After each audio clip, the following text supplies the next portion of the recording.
Is inventory peaking and is demand finally softening? Those are the questions we're going to attempt to answer for you in this week's report. As always, thanks for taking a few minutes to join us for our weekly look at real-time market insights into our local housing market. My name is Scott Parker. I'm the Vice President of Sales and Marketing here at John Green Realtor, and I'll be taking you through this week's findings. So let's jump in. New listings first. As anticipated, a slight downtick this week, a trend that should steadily continue weekly into the fall. Here's contract activity, also starting to trend ever slightly down week over week. Now, so this one's a little surprising considering we've been in a 7+% interest rate environment now for a bit. There are national signs that activity is slowing as a result of elevated interest rates, but we aren't necessarily feeling that a ton locally, and we'll show you why here in the next couple charts. So here's showing activity. This is our best proxy for demand, and we're seeing this declining just a bit and now starting to fall off the 2021 pace we were on for a while there. So nothing majorly significant, but potentially a little nuance in that signal. And here's some more nuance on demand softening a touch. We are seeing an increase in the number of homes on the market that have reduced their list price. Now you can see the trend. It always trends this way this time of year. And that's because seasonality comes into play, and sellers that are on the market are finding out that they can't continue to push prices in late summer off the peak of late spring. Pricing is always just very cyclical and seasonal. So is it much more than our normal seasonal softening? It's hard to tell yet, but if so, it's very subtle.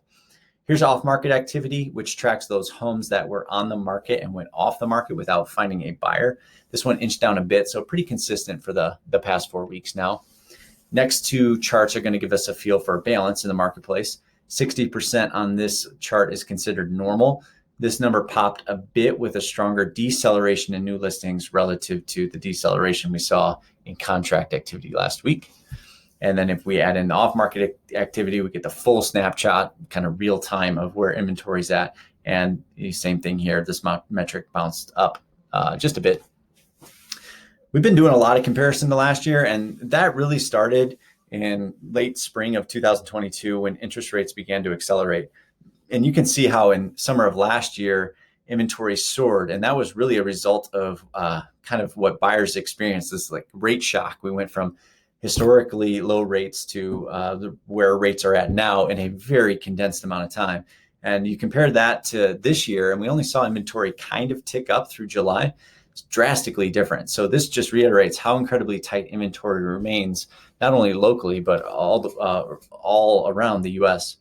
Here's another interesting way to visualize inventory. So you can see here, unless rates climb significantly in the upcoming months, we're not likely about to see where the inventory continue to climb. It's likely to kind of peak here in the next month or so. And so that's something we can expect as well.